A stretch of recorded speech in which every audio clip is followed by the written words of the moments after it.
नमस्ते दोस्तों। आज की इस चर्चा में एक बहुत ही दिलचस्प और हॉट टॉपिक पर बात होने वाली है। पाई नेटवर्क के गिटहब पर कुछ बहुत बड़े और सच कहूं तो हैरान करने वाले बदलाव देखे गए हैं। आज हम प्रोटोकॉल V23 और पाई नेटवर्क के वेब 3 की दिशा में जो ये तेज कदम बढ़ रहे हैं उन्हें डिकोड करेंगे। अगर अब तक इसे सिर्फ एक मोबाइल माइनिंग ऐप माना जाता रहा है तो आज का ये डेटा असल में आंखें खोलने वाला है। चलिए बिना देर किए सीधे इस जानकारी में गोता लगाते हैं। तो सबसे बुनियादी सवाल यही उठता है कि आखिर पाई नेटवर्क के इस पब्लिक गिटहब पर हो क्या रहा है। देखिए, गिटहब वो जगह है जहां दुनिया भर के डेवलपर्स अपना ब्लॉकचेन का कोड पब्लिक करते हैं और इसी पब्लिक ब्लूप्रिंट को देखकर साफ समझ आ रहा है कि पाई अब सिर्फ टेस्टिंग नहीं कर रहा बल्कि मेन नेट ओपन इकोनॉमी की भारी भरकम तैयारी कर रहा है। नए फीचर्स, नोड सॉफ्टवेयर में बड़े बदलाव और स्मार्ट कॉन्ट्रैक्ट्स की जो झलकियां मिल रहे हैं, ये सब चीख चीख कर बता रहे हैं कि बैकएंड में कुछ बहुत बड़ा पकड़ा है। आज के हमारे इस विश्लेषण का रोड मैप कुछ इस तरह रहेगा। पहले हम बात करेंगे पाई नेटवर्क के नए रूप की, फिर प्रोटोकॉल V23 की तैयारी को समझेंगे, उसके बाद स्मार्ट कॉन्ट्रैक्ट्स और पाई पर नजर डालेंगे, फिर चर्चा होगी नए ऑन चेन डेक्स की और अंत में असलियत बनाम हाइप पर बात करेंगे ताकि तस्वीर पूरी तरह साफ हो सके। तो चलिए शुरुआत करते हैं अपने पहले पॉइंट से, पाई नेटवर्क का नया रूप जो अब मोबाइल ऐप की हदों को पार कर रहा है। ये तुलना अपने आप में काफी दिलचस्प है। एक तरफ हमारे पास अतीत है, यानी वो साधारण सा मोबाइल माइनिंग ऐप जिसे लाखों लोग इस्तेमाल करते आए हैं, लेकिन दूसरी तरफ जो भविष्य आकार ले रहा है वो एक पूरी तरह से प्रोग्रामेबल वेब 3 इकोसिस्टम है। गिटहब के लेटेस्ट अपडेट से ये बात एकदम साफ हो जाती है कि पाई अब सिर्फ कॉइन माइन करने का जरिया नहीं रहा, ये डिसेंट्रलाइज्ड एप्लीकेशंस और फाइनेंस की दुनिया के लिए एक बहुत ही मजबूत आधार तैयार कर रहा है। मतलब चीजें अब नेक्स्ट लेवल पर जा रही हैं। अब आते हैं दूसरे बिंदु पर, प्रोटोकॉल V23 की तैयारी। ये असल में इस पूरे वेब 3 बदलाव की नींव है। मई 2026 तक टेस्टनेट 1 और टेस्टनेट 2 दोनों ही V23 पर आ चुके हैं। और सबसे बड़ी बात क्या है, कई रिपोर्ट्स में मेननेट V1.1.P23.0.1 वर्जन देखा गया है।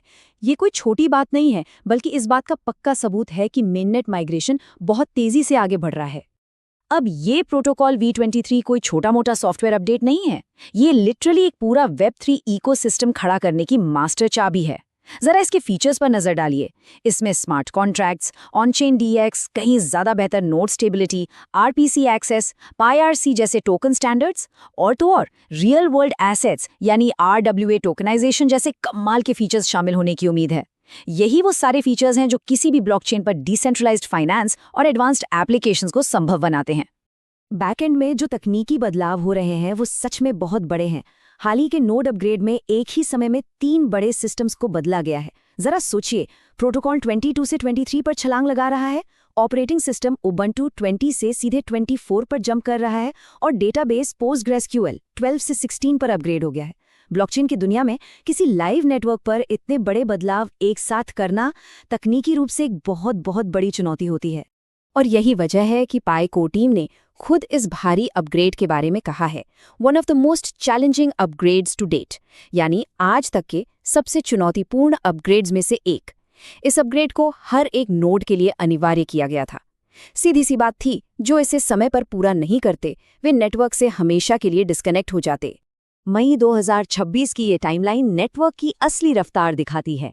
15 मई को नोड अपग्रेड की एकदम सख्त डेडलाइन रखी गई थी और देखिए 20 मई तक तो अधिकांश बड़े नोड्स सफलतापूर्वक अपग्रेड हो भी चुके थे।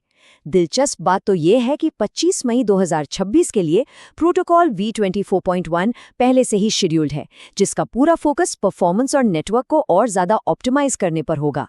ये साफ दिखाता है कि बैकएंड पर काम कितनी भयंकर स्पीड से चल रहा है।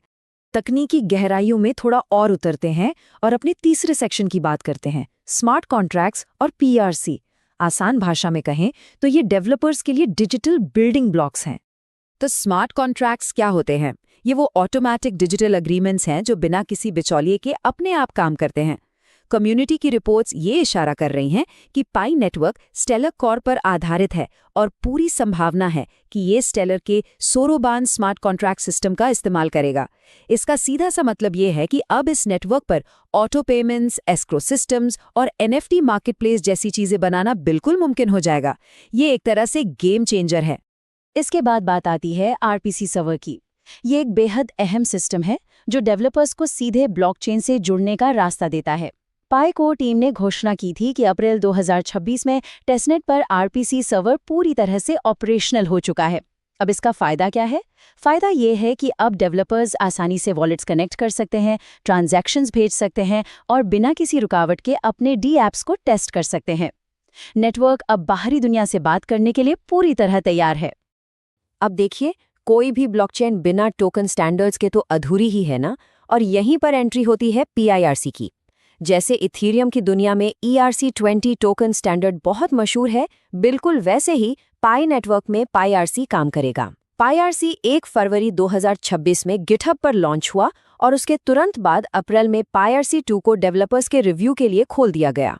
ये कदम इस नेटवर्क को एक साधारण ट्रांसफर सिस्टम से उठाकर एक फुल फ्लेज प्रोग्रामेबल प्लेटफॉर्म बना देता है। और अब इस नंबर पर गौर कीजिए, 18 मिलियन यानी 1,80,00,000 KYC वेरीफाइड यूजर्स। ये वो आंकड़ा है जो किसी भी बड़े से बड़े डेवलपर का ध्यान अपनी तरफ खींचने के लिए काफ़ी है। अमूमन कोई भी नया इकोसिस्टम बनाने के बाद सबसे बड़ा सिरदर्द होता है वहाँ यूजर्स को लाना। लेकिन यहाँ पाई के पास पहले से ही लगभग 2 करोड़ वेरीफाइड यूजर्स की एक फौज है जो नए डैप्स का इस्तेमाल करने के लिए बिल्कुल तैयार बैठी है। डेवलपर्स के लिए इससे बड़ी सोने की खान और क्या हो सकती है? चलिए आगे बढ़ते हैं हमारे चौथे सेक्शन की तरफ। ये एक ऐसी चीज है जिसकी कम्युनिटी में आजकल सबसे ज्यादा चर्चा हो रही है, नया ऑन चेन डेक्स, यानी बिना किसी बिचौलिए के सीधे ट्रेडिंग। जी हाँ, V23 अपग्रेड के हिस्से के रूप में एक ऑन चेन डिसेंट्रलाइज्ड एक्सचेंज या यूं कहें डेक्स के लॉन्च होने की बहुत स्ट्रॉन्ग अफवाहें हैं। अब एक डेक्स करता क्या है? ये बिना किसी मिडलमैन या सेंट्रलाइज्ड अथॉरिटी के सीधे एकदम पारदर्शी और सेंसरशिप रेजिस्टेंट एसेट ट्रेडिंग की सुविधा देता है। कम्युनिटी में चल रही चर्चाओं की माने तो ये डेक्स मई 2026 के आसपास लॉन्च हो सकता है। अगर ऐसा होता है तो ये पूरे इकोसिस्टम की लिक्विडिटी के लिए एक बहुत बड़ा बूम साबित होगा। अब तक तो हमने सारी तकनीकी सफलताओं और एक्साइटमेंट की बात की, लेकिन अब समय है थोड़ा जमीन पर आने का। हमारा 5वां और आखिरी सेक्शन है असलियत बनाम हाइप। तकनीक को मार्केट की सच्चाई के सामने रखकर देखना। यहाँ एक बहुत ही अहम फर्क को समझना बेहद जरूरी है। एक तरफ हमारे पास ये सारे बेहतरीन तकनीकी अपग्रेड्स हैं जो लंबे समय तक टिकने वाले इंफ्रास्ट्रक्चर के लिए बहुत जरूरी हैं, लेकिन दूसरी तरफ है मार्केट की सट्टेबाजी और प्राइस तुरंत पंप कर जाएगा वाली उम्मीदें। देखिए, ब्लॉकचेन डेवलपमेंट एक बहुत लंबी दौड़ है। एक मजबूत कोड या तगड़े इंफ्रास्ट्रक्चर का मतलब ये बिल्कुल नहीं होता कि रातों रात मार्केट प्राइस रॉकेट बन जाएगा।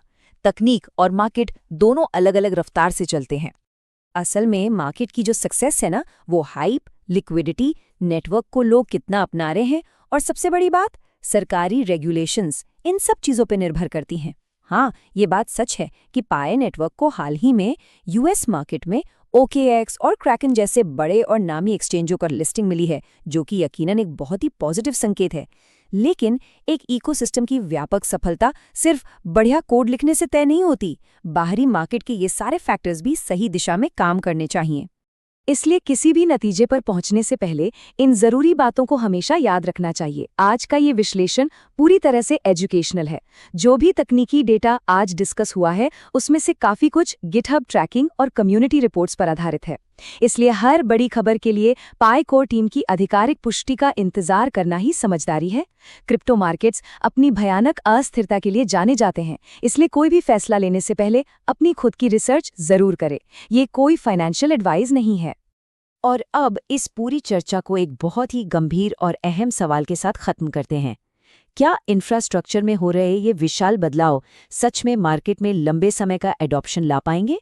क्या ये मजबूत Web3 आधार सच में रियल वर्ल्ड उपयोगिता में बदल सकेगा? बैकएंड का डेटा और कोड तो पूरी तरह से तैयार हो रहे हैं, लेकिन देखा जाए तो असली परीक्षा अब शुरू होती है।